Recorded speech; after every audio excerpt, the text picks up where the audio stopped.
HCH Televisión Digital presenta HCH Turismo.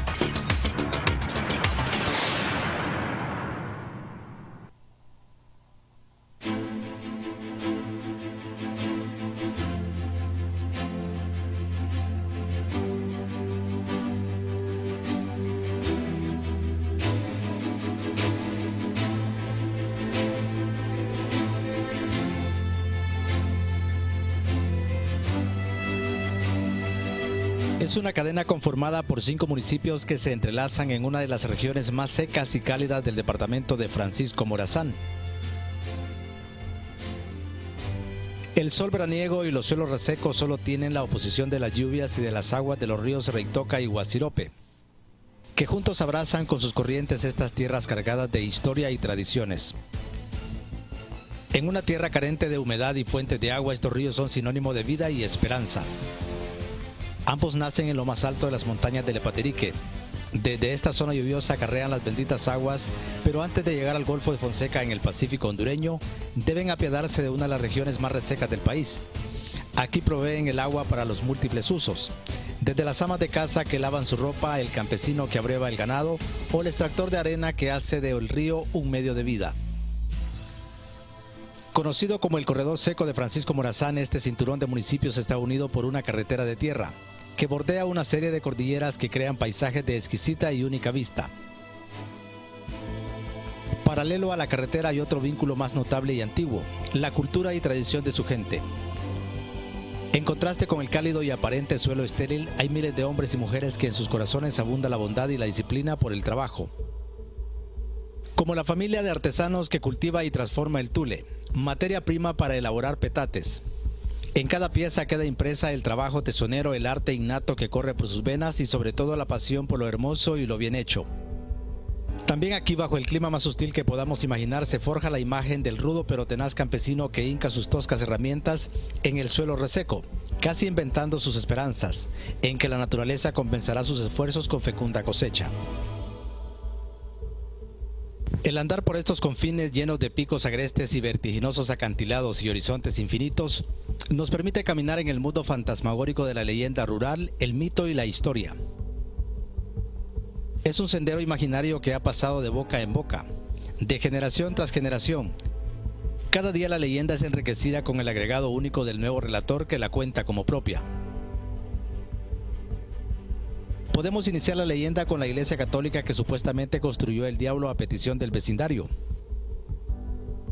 pero que la perspicacia de la más anciana del pueblo echó a perder el diabólico proyecto.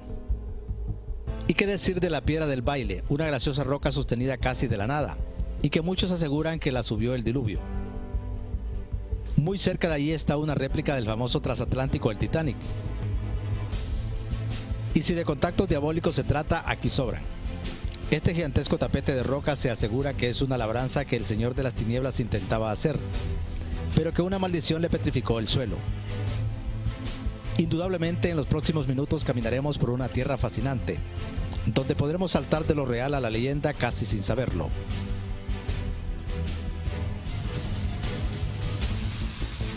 Bienvenidos al sur del departamento de Francisco Morazán. Me ubico sobre la cuenca del Río Grande o Nacaome. Este río da vida a esta zona, los municipios de Reitoca, Alubarén, Curarén, San Miguelito y La Libertad. Y también constituye la propuesta de esta semana. Hola, soy Eduardo Llanes y aquí comienza HCH Turismo.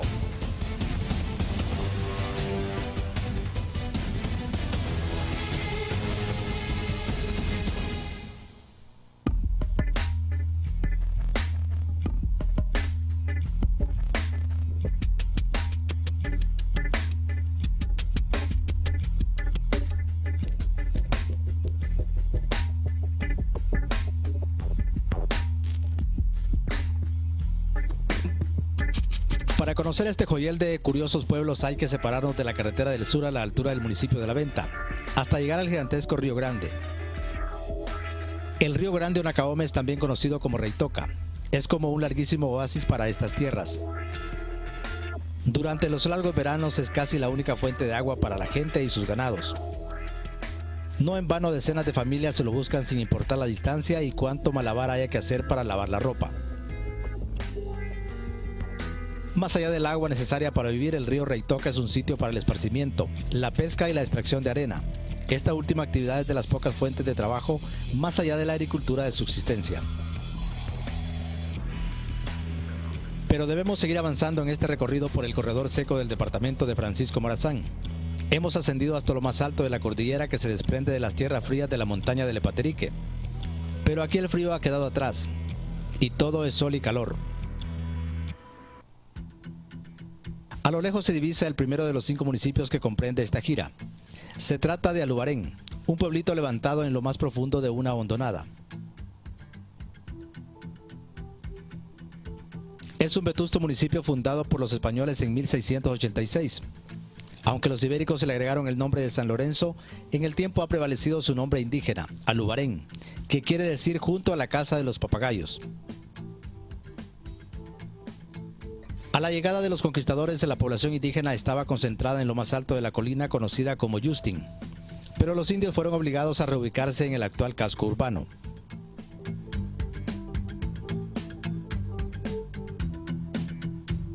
Los indios vivían en ese cerro de Justin. Ahí hay un lugar que se llama Los Cuadritos. Entonces ustedes saben que en el tiempo de la colonia hubieron lo que se llaman las reducciones. Y ya el municipio aquí vino a quedar en el tiempo de las reducciones, como fue fundado el 10 de agosto, entonces lleva el nombre de San Lorenzo. Esa era una de las características de los españoles.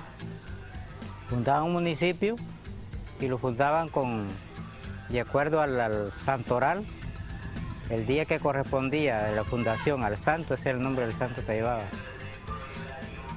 Es decir, se llama San Lorenzo de Alubarén, ¿o no? San Lorenzo de Alubarén, sí. Y los indios que usted me menciona, ¿vivían en cuevas ahí o cómo era la cosa?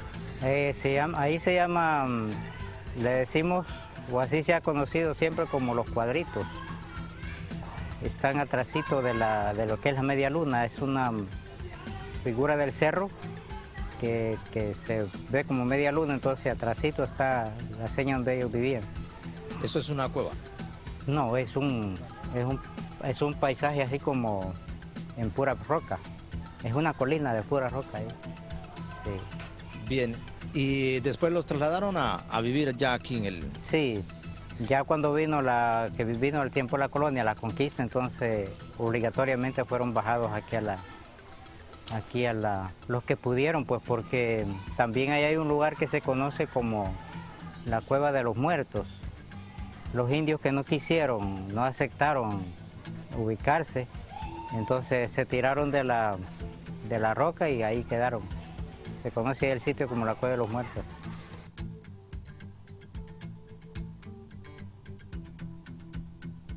Como sello de su presencia, los españoles delinearon el casco urbano y culminaron su obra con un peculiar templo religioso, de forma piramidal que fue construido totalmente de piedra. Para levantar esta obra fue necesario el uso de esclavos que dejaron sudor y sangre. Fecha exactamente de la construcción no la tenemos, o sea, puede ser que esté registrado en la iglesia, pero allá donde tienen los registros en España, que se conocía como el Consejo de Indias, ahí donde iban a dar todos los registros.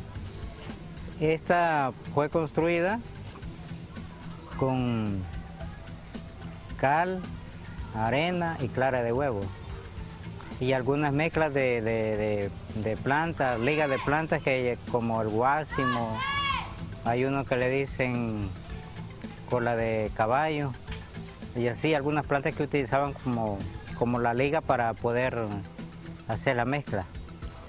¿Y esa piedra canteada de dónde la trajeron? Esa la trajeron de un lugar que se llama Jocomico, que está en la parte de acá, donde está el campo de fútbol, hacia el fondo. Ahí está ese lugar que se llama Jocomico, de ahí según fue traída esa piedra. ¿Un diseño español con mano de obra indígena? No, es traído ya.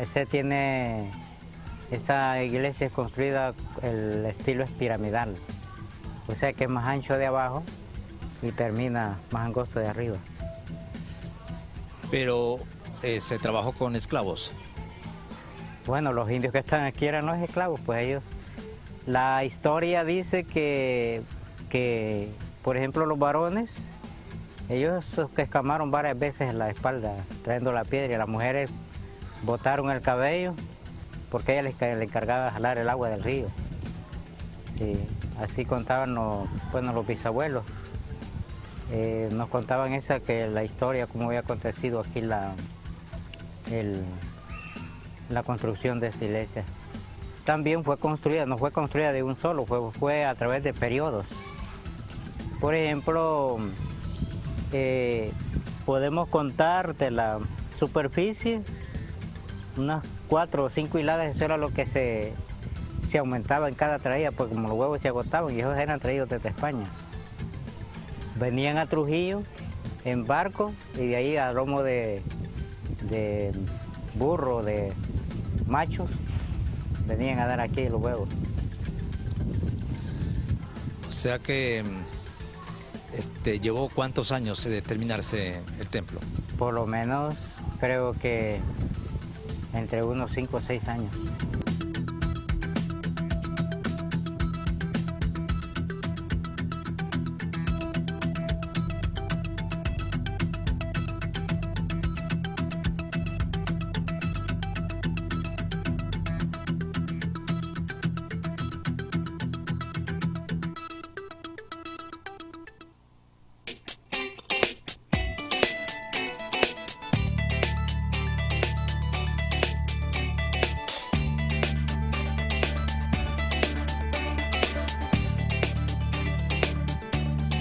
Para conocer nuestra siguiente escala solo debemos hacer unos 15 minutos en carro por una polvorienta carretera que nos lleva directamente al más grande poblado de este recorrido, el municipio de Reitoca.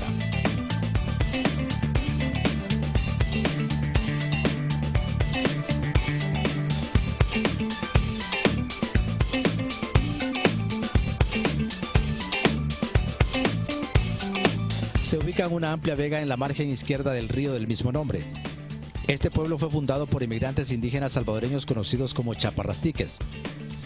Por eso su nombre primitivo fue Chaparrastique, hasta que un hecho aún no comprobado pues alude a que un rey español visitó estas tierras y su gira por estos lares derivó en el nombre actual. Los que vinieron a fundar aquí fueron los que pasaron, fueron los chaparrastiques, los indígenas.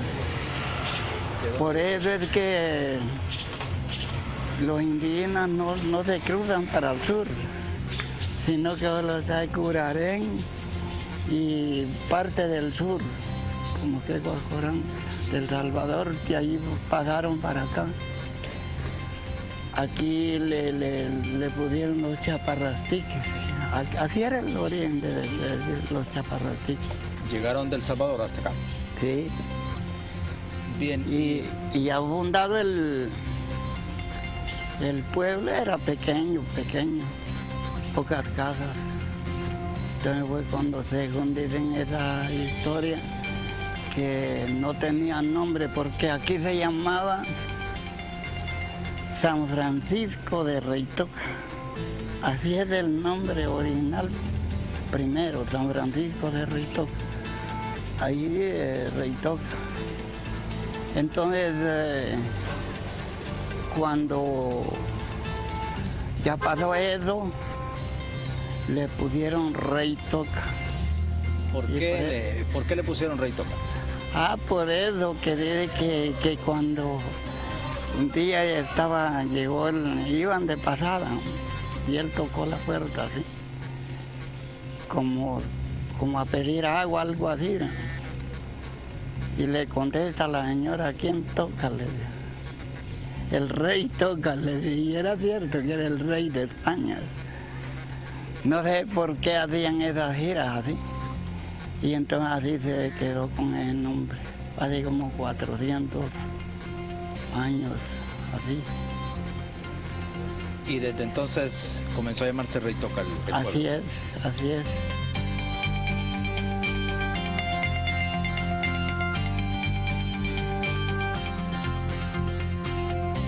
A pesar de su impresionante historia, muy pocos vestigios quedan en Reytoca de la presencia española, así como de su pasado indígena que prácticamente ha desaparecido.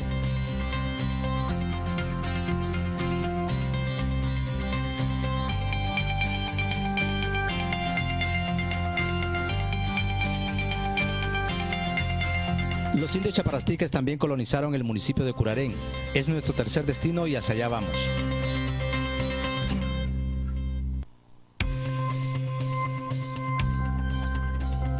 Curarén es sin lugar a dudas el municipio más alto de los 5 que conforman el corredor seco del departamento de Francisco Morazán.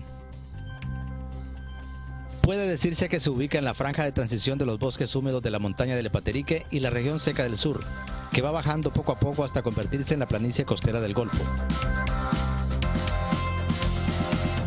No se sabe por qué curiosamente fue levantado en lo más alto de la cúspide de una colina, por lo que su casco urbano está limitado al espacio y a la forma cónica del cerro. Pero su mayor fama no proviene de su ubicación ni de su forma, sino de la ancestral relación con la brujería y la hechicería. No en vano se dice que Curarén quiere decir curandero. Curarén era el lugar de los brujos y por la fama que tenía de que mucha gente de otros lados venían y los visitaban, y era muy cierto. Se curaban, ¿verdad?, cuando los trataban. Y lo primero, que mucha de la gente tenía la creencia de los malos oficios, que se llaman. Andando una vez yo en El Salvador, ¿verdad?, me preguntaron de qué lugar era de Honduras y yo les dije que era de Curarén. Entonces, cuando yo estaba conversando con una de las familias, me dijeron que conocían a un médico, un curandero, que iba a El Salvador y que me dijeron que era del lugar de Costita, Curarén, ¿verdad? Y entonces yo les pedí el nombre y me dieron el nombre, pero yo quizás ya no lo conciben. Dice que cuando él llegaba al lugar, era gentío que llegaba, pero era porque los curaba, ¿verdad? Era cierto que tenían fe en él, que era buen curandero. Entonces, de muchos lados, de otros municipios y de territorios, partes lejanas, han venido siempre aquí, ¿verdad?, a buscar medicinas para varias enfermedades que tal vez no las han encontrado en el hospital y todo eso, ¿verdad? Entonces, como era famoso, venía mucha gente, ¿verdad? Y claro, en el tiempo anterior sí era muy famoso lo de los brujos. ¿Qué hacían? Aparte de curar gente, ¿qué hacían los brujos? O sea, que curaban y hacían también, ¿verdad? Hasta habían las dos cosas. Curar, ¿verdad?, al maleficio que le habían hecho al otro, como también hacérselo también a quien lo había hecho, ¿verdad? Hacían ese invento. ¿Cómo qué cosas? Y bueno, podían hacerle. Le ponían, si decían, ¿querés que le hagamos un sapo? Se lo ponemos, ¿verdad? Y le va a perjudicar, ¿verdad? Ya puesto en la panza, ¿verdad? Y entonces era bastante positivo de que hacían esos oficios, ¿verdad? Una vez andaba una señora también, una anciana, que, bueno, ella era partera, ¿verdad? Entonces andaba por unas comunidades, ¿verdad?, que iba a visitar a unas que estaban embarazadas, y iba a ella de visita. Cuando llegó a una casa, no estaban los papás de los niños, y ellos le dijeron a ella, ¿verdad?, por mientras viene mi papá y mi mamá, nosotros podemos hacerle una prueba, ¿verdad? Le dice, nosotros le agarramos una hoja, usted la va a ver que es una hoja, dice, pero cuando nosotros vamos a hacer el soplo aquí y le va a salir brincando un sapo, ¿verdad?, se la hacemos. Entonces ella, la viejita, se llenó de miedo y les dijo que no fueran a hacer eso, que mejor esperar a que llegaran los papás, ¿va? ¿Por qué? Porque hasta unos niños los instruían en la materia esa, ¿verdad? Y también, como unos hacían unos estudios, ¿verdad? La Piedra Parada, que se llama, era un lugar directamente que allí podían hacer unas prácticas, ¿verdad? Entonces, han contado unas de las personas de que en aquel tiempo hay una piedra parada aquí en Curarén y hay otra piedra parada en el municipio de Reytoca. Entonces ellos hacían como un tipo de vuelo, ¿verdad? Que el que era muy famoso, muy bueno, era el que hacía todo eso, ese vuelo, ¿verdad? Y el que se llenaba de miedo, que no podía, no era capaz, significaba que era cobarde y lo sacaba, ¿verdad? Eso estaba en ese tiempo. ¿Hay todavía brujos usted? Creo que hay todavía algunos poquitos, no muy, pero siempre hay unos poquitos, creo que es.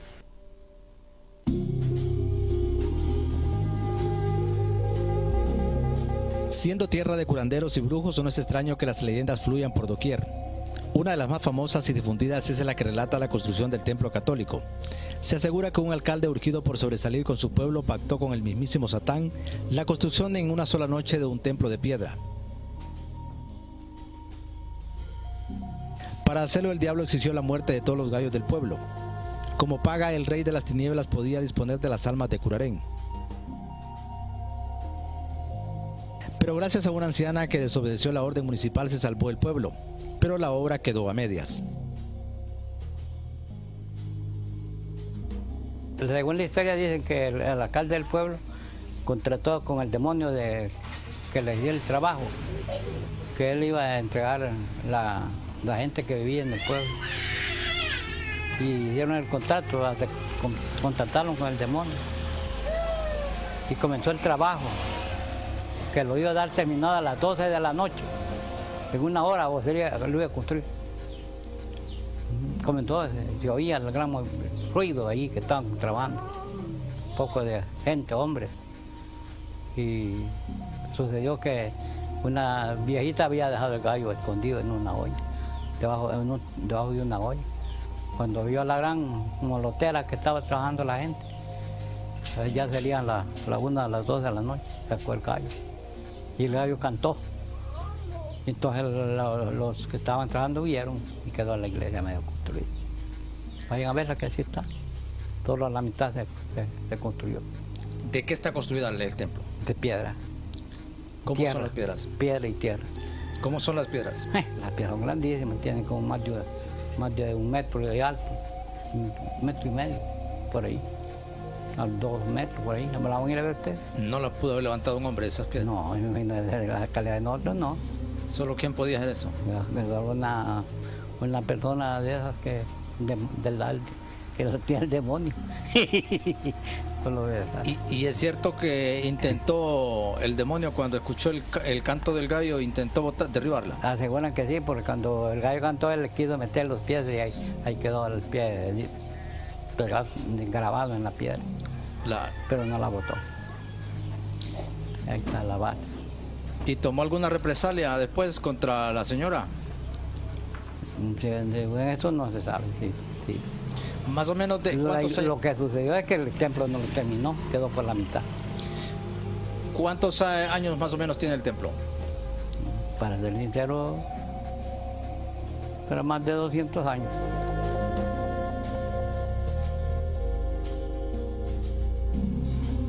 Aunque la leyenda carece de fundamento histórico, los nativos aseguran que lo sorprendente del edificio son las gigantescas piedras talladas y apiladas en su base.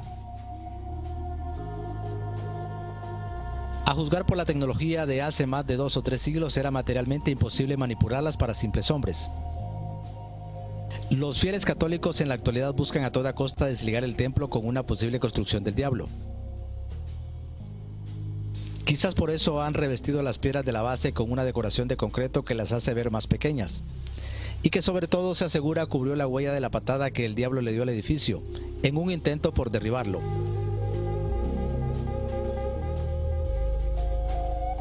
Al escuchar el canto del único gallo esa fatídica noche perdida en el tiempo. Hay otro marcado interés de sus habitantes por quitarse el mote de brujos o hechiceros. Ahora prefieren que se les reconozca como la cuna de los fieros y fieles soldados que acompañaron al general José Francisco Morazán Quesada. No en balde el Parque Central de Curarén se llama Parque Morazán y posee un busto del unionista. Es momento de abandonar la cuna de los valientes y por qué no decirlo de los brujos de Curarén, para retomar el rumbo hacia el cada vez más caliente sur.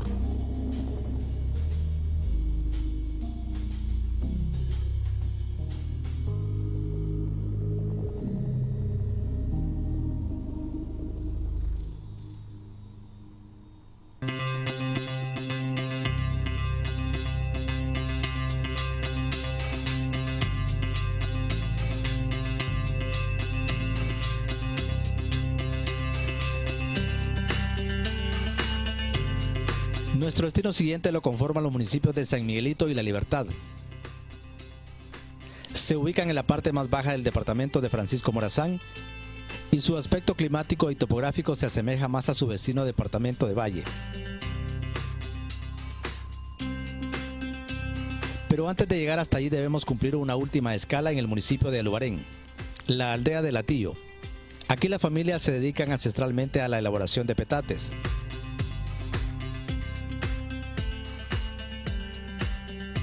Pero todo inicia en los pequeños campos donde se recolectan las pencas de tule, la materia prima para la elaboración de estas obras heredadas por los indígenas precolombinos.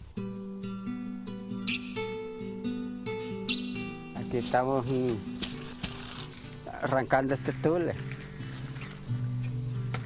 ¿Para qué se usa el tule usted? Este es para petates. Ah, es una actividad que se hace aquí en la aldea. Para hacer petates. ¿Y qué otras cosas se hacen de tule? Del corazón se hace esterillas para los caballos, sombreros. ¿Todo eso lo hacen aquí en la No, comunidad? eso lo hacen en Tegucigalpa. Ahí hay fábrica. Ya, ¿y su trabajo es solo recolectar el tule? Sí. Lo arrancamos y lo vendemos así. ¿Y es abundante el tule aquí en la zona? Sí, hay en varias partes hay. ¿Y petates sí hacen acá? Sí, ¿Quiénes lo hacen? eso lo hacen las señoras de nosotros. Ah, muy bien. ¿Y esta actividad se hace todo el año o es de temporada? No es temporada, solo cuando es el verano. Y a tiempo de invierno no. ¿Y cómo selecciona, cómo sabe cuando está de corte el tule? Que cada 6 meses lo saca uno, otro al año. ¿Hay algún cuidado especial que usted le dé a la plantación de tule o Sí, o hay eso? que limpiarlo, ¿Qué más? echarle el agua para que se crille. Es una planta que necesita mucha agua, Sí. el tule. Sí, porque no hay agua, no hay nada, se seca. ¿Y esa parte que le está cortando ahí en la punta, para qué es? Este es la raíz, porque si no se descasulla, no sale esta conchita. Ah, ya. Y hay que ponerlo a secar después. Sí, 3 días. Está de solearlo. Es decir, usted selecciona las pencas, por llamarle así, y su esposa se encarga de darle todo el proceso. Sí. Ella. ¿Y ella estará haciendo petates ahorita? Creo que está haciendo. ¿Y podemos ir a ver allá donde está ella? Sí, podemos ir. Bueno, si quieren nos vamos para allá entonces. Sí. Vaya, pues vamos.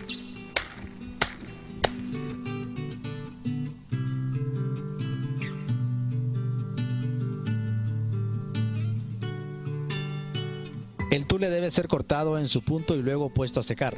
Solo así estará listo para ser convertido en las manos de las artesanas en bellísimas piezas de arte. ¿Qué es lo más difícil para hacer los petates? Está comenzada. El inicio. Sí, el inicio.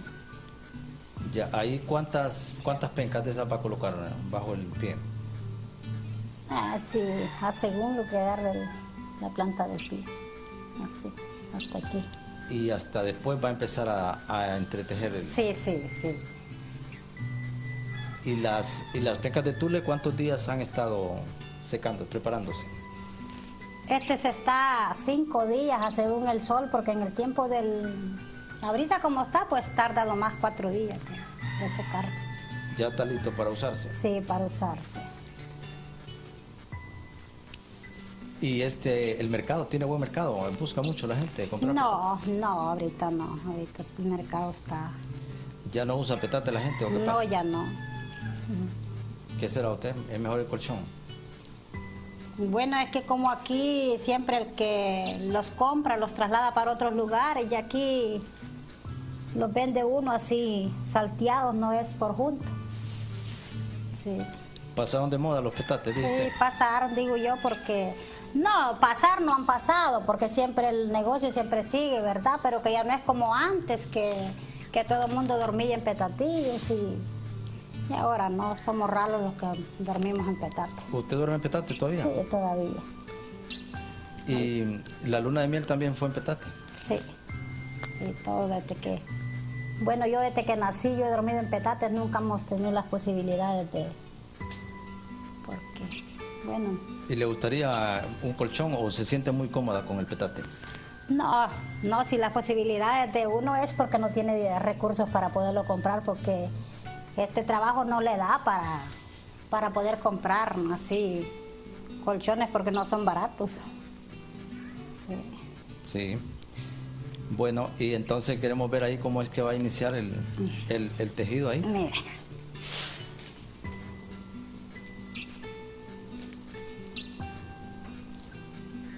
¿Esa la va separando de cuánto? ¿Dos? De 2 en 2. Ajá. ¿Y lastiman las manos esas cosas o no? Sí, gire. Ah. Sí, gire. Y si no, uno no lo sabe trabajar, se gire los dedos. Ya usted ya sabe cómo tratar con eso. Sí. Sí, que ya tengo buenos años de trabajar con esto.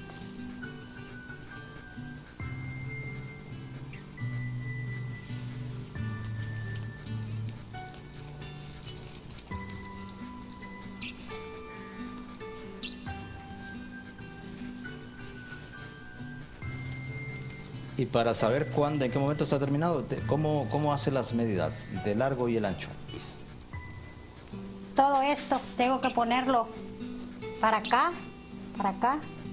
Y después ya todo esto tengo que trabajarlo hasta que esté aquí. Más o menos que... Más o menos esto es lo que dejo para poderlo cegar así, ¿ve? A esta forma que está. Muéstreme ese terminado, ¿cómo es?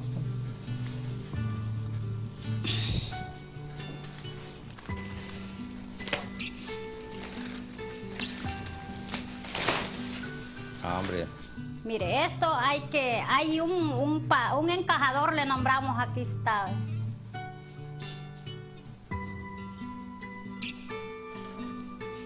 Aquí está, mire, ve, con este encajador lo encajamos todo esto. Todo esto se encaja.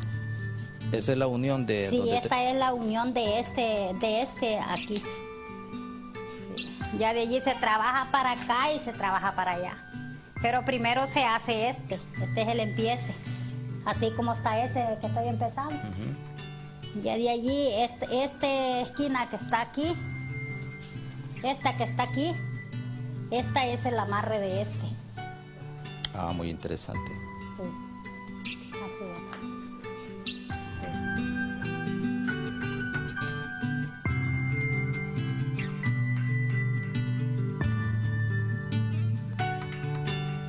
Mientras las pencas de tule siguen siendo entretejidas con maestría por las hábiles manos de las mujeres del Atillo Aluarén, nosotros seguimos nuestra ruta al sur.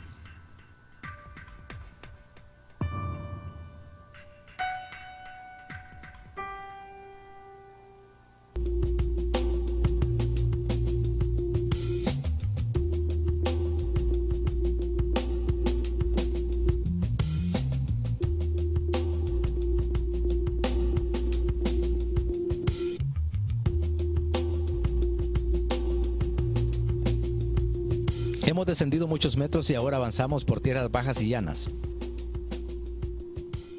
Desde luego aquí el calor es más sofocante y severo. Atrás ha quedado el gran río Nacaome y ahora el último reducto con agua es el río Guasirope. Bajo este clima hostil y entre el polvo de la carretera llegamos a San Miguelito. Tan diminuto como su nombre lo indica, San Miguelito fue fundado en 1864. Se sabe que debe su nombre a su patrón católico San Miguel, pero se desconoce en qué momento y por qué se le cambió el nombre por el diminutivo de San Miguelito. Hay dos íconos naturales que generan las dos principales leyendas del pueblo. La primera es la famosa Piedra del Baile, una enorme roca que por estar sostenida por otra de forma de pilar, a lo lejos parece flotar en el aire o da la impresión de que se tambalea. Se asegura que en los alrededores de esta piedra se reunían los antepasados a bailar. Aunque ya nadie llega para eso, la Piedra del Baile sigue siendo un lugar de encuentro para los habitantes de todos los municipios cercanos.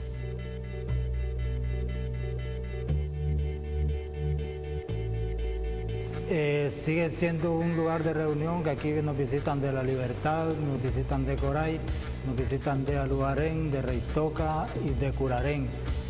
La gente que viene a celebrar cumpleaños, es un lugar donde es bien fresco, usted ya lo pudo observar. Sí, y el hecho de esa piedra sobre la de otras, ¿hay alguna leyenda sobre eso? Pues no, la realidad no tenemos exactamente. Según la naturaleza dicen que es la que dejó eso ahí, porque aquí los más adultos que conocemos dicen que no, que ya la conocieron así.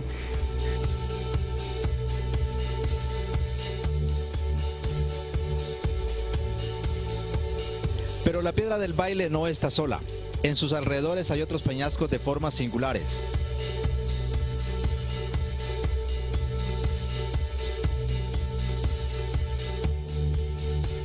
Destaca la más alta de todas, cuya forma se asemeja a la proa de un gigantesco barco. El famoso Titanic, para ser más exactos.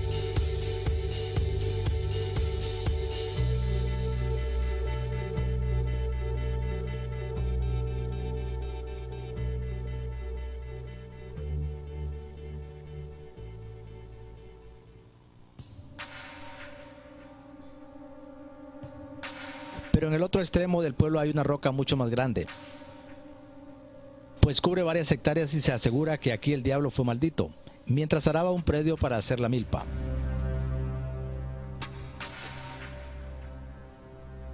Es que alguien araba, ¿verdad? Y entonces pasó un anciano y le dijo al que arara que qué hacía, estoy arando para sembrar maíz. Dice la historia, ¿verdad? Y entonces le dijo el anciano, piedras te nacerán, ¿verdad?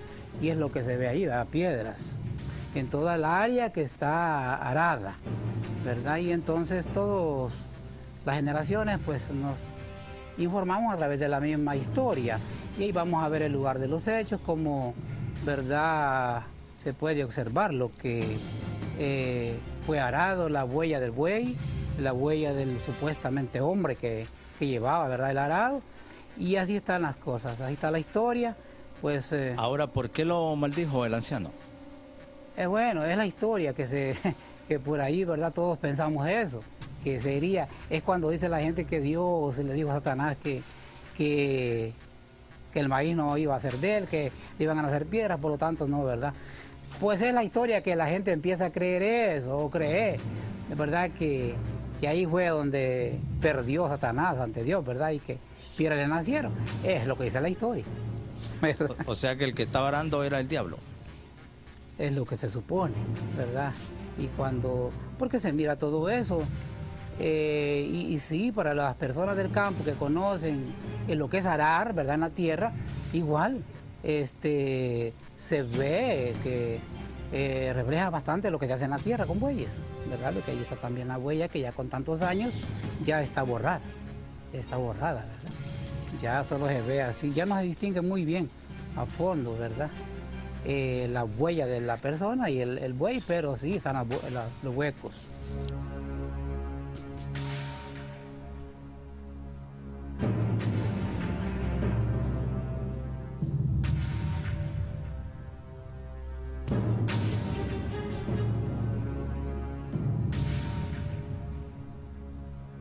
La Piedra del Arado es por ahora un buen sitio para acampar, pues está rodeada de bellos acantilados y de otras piedras singulares, como una en forma de ataúd y una réplica en pequeño de la Piedra del Baile.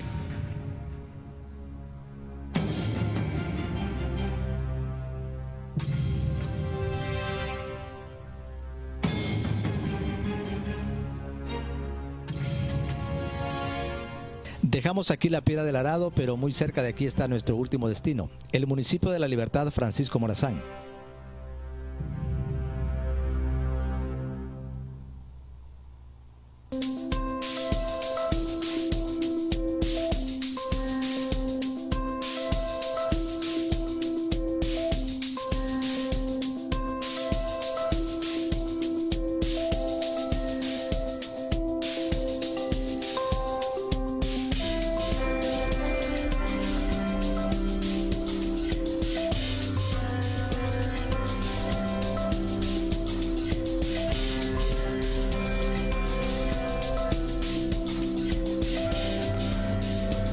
Villa Libertad se ubica en plena ribera del río Guasilope, con el que se acaba el departamento de Francisco Morazán para dar paso al departamento de Valle.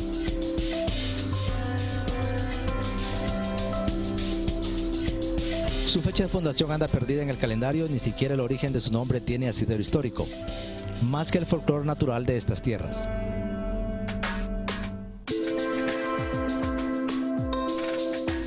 La Libertad, según dicen, según la historia que nos contaban, ¿verdad? Es porque en una fiesta, ¿verdad? Usted sabe que antes era bien, la expresión era bien raquítica, no había la forma de expresarnos. Y según nos cuentan, ¿verdad? La historia de que un señor andaba tomado, ¿verdad? Salió de una fiesta y gritó "¡Viva la libertad!". Entonces a raíz de eso le ubicaron ese nombre a nuestro municipio. Sí. Bien, ¿a qué se ha dedicado normalmente la gente de La Libertad? Aquí más que todo es a la cuestión de el cultivo de maíz, a frijoles, el ajonjolí, ¿verdad? Y parte de arroz, en algunas partes. No hay muchas, pero sí, maíz, frijoles y ajonjolí son los últimos productos que se ven. Es decir, la vida del pueblo ha estado muy ligada a la agricultura y al río Guasilope. Ah, es correcto, sí. Es la parte, es lo más pues que se da acá, pero como ahorita, ¿verdad? La situación que se está dando es bien extrema, ¿verdad? Porque nuestros campesinos más que todo se prepararon con sus tierras, pero debido a la sequía que tenemos ahorita está bien difícil. No vieron, de primera no hubo nada, ninguna cosecha no se hizo. Y ahorita estaba esperando el cultivo, ¿verdad? Para la siembra postrera, pero debido a que no ha llovido, ¿verdad? Es poca la lluvia que ha caído y es debido por eso que estamos en esta gran sequía ahorita.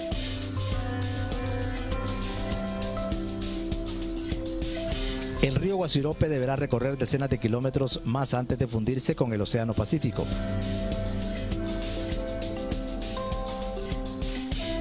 Para nosotros este punto representa el final de una larga cabalgata de muchos kilómetros, escudriñando a detalle el origen, la historia y los mitos de un retazo de tierra reseca y cálida, pero también mítica y fascinante, llamado el Corredor Seco de Francisco Morazán.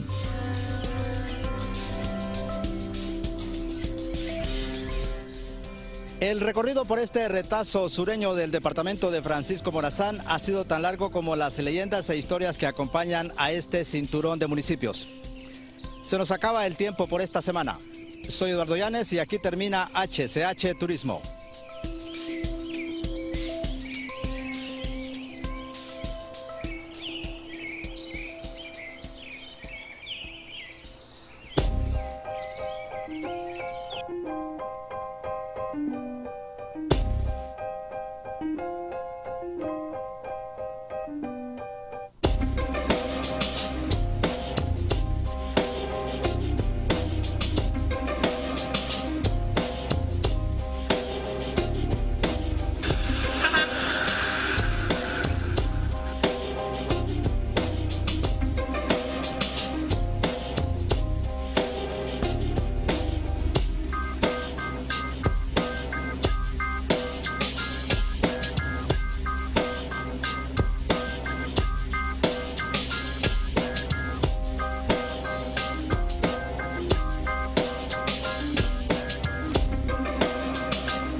HCH Televisión Digital presenta HCH Turismo.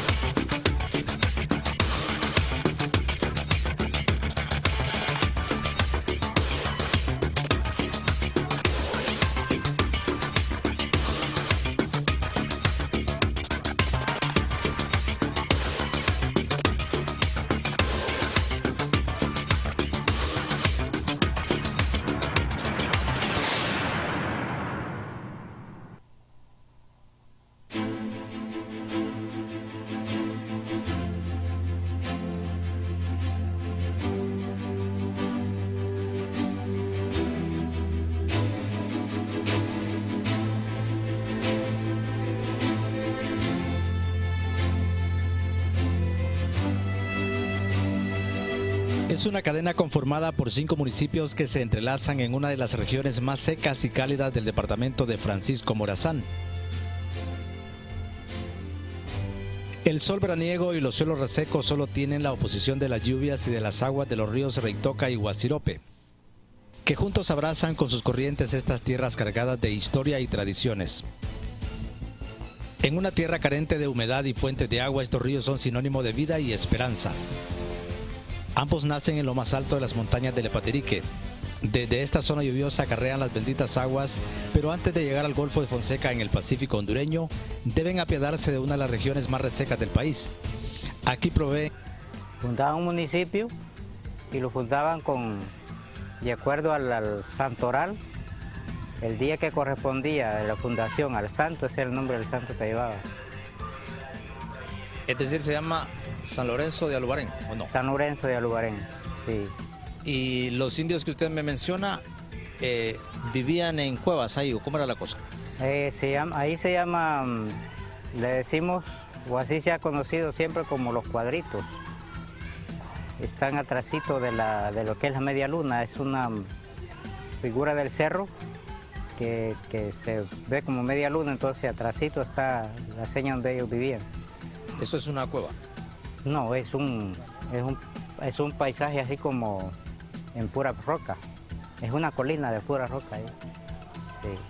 Bien, ¿y después los trasladaron a vivir ya aquí en el...? Sí, ya cuando vino el tiempo de la colonia, la conquista, entonces obligatoriamente fueron bajados aquí los que pudieron, pues porque también ahí hay un lugar que se conoce como la Cueva de los Muertos. Los indios que no quisieron, no aceptaron ubicarse, entonces se tiraron de la roca y ahí quedaron. Se conoce el sitio como la Cueva de los Muertos.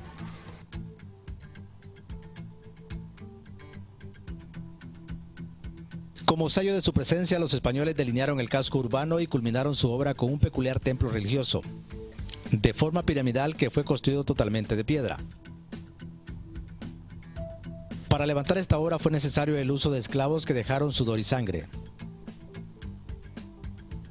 casi de la nada, y que muchos aseguran que la subió el diluvio. Muy cerca de allí está una réplica del famoso transatlántico, el Titanic. Y si de contactos diabólicos se trata, aquí sobran.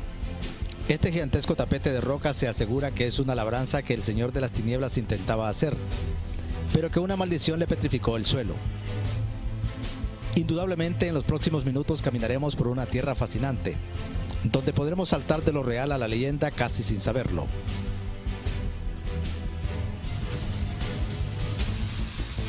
Bienvenidos al sur del departamento de Francisco Morazán. Me ubico sobre la cuenca del Río Grande o Nacaome.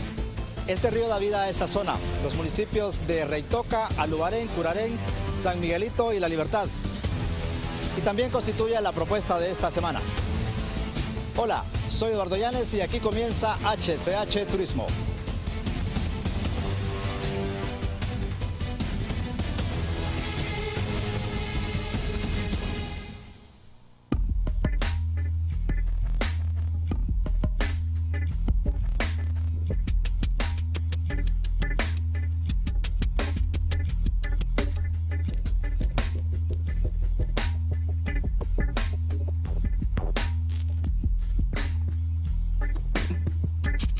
Para conocer este joyel de curiosos pueblos hay que separarnos de la carretera del sur a la altura del municipio de La Venta, hasta llegar al gigantesco Río Grande. El Río Grande o Nacaome es también conocido como Reitoca. Es como un larguísimo oasis para estas tierras. Durante los largos veranos es casi la única fuente de agua para la gente y sus ganados. No en vano decenas de familias se lo buscan sin importar la distancia y cuánto malabar haya que hacer para lavar la ropa. Más allá del agua necesaria para vivir, el río Reitoca es un sitio para el esparcimiento, la pesca y la extracción de arena. Esta última actividad es de las pocas fuentes de trabajo más allá de la agricultura de subsistencia. Pero debemos seguir avanzando en este recorrido por el corredor seco del departamento de Francisco Morazán. Hemos ascendido hasta lo más alto de la cordillera que se desprende de las tierras frías de la montaña del Epaterique. Pero aquí el frío ha quedado atrás y todo es sol y calor. A lo lejos se divisa el primero de los 5 municipios que comprende esta gira. Se trata de Alubarén, un pueblito levantado en lo más profundo de una hondonada. Es un vetusto municipio fundado por los españoles en 1686. Aunque los ibéricos se le agregaron el nombre de San Lorenzo, en el tiempo ha prevalecido su nombre indígena, Alubarén, que quiere decir junto a la casa de los papagayos. A la llegada de los conquistadores, la población indígena estaba concentrada en lo más alto de la colina conocida como Justin, pero los indios fueron obligados a reubicarse en el actual casco urbano.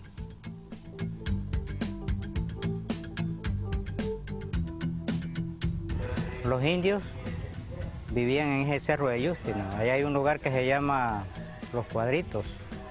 Entonces ustedes saben que en el tiempo de la colonia hubieron lo que se llaman las reducciones. Y ya el municipio aquí vino a quedar en el tiempo de las reducciones,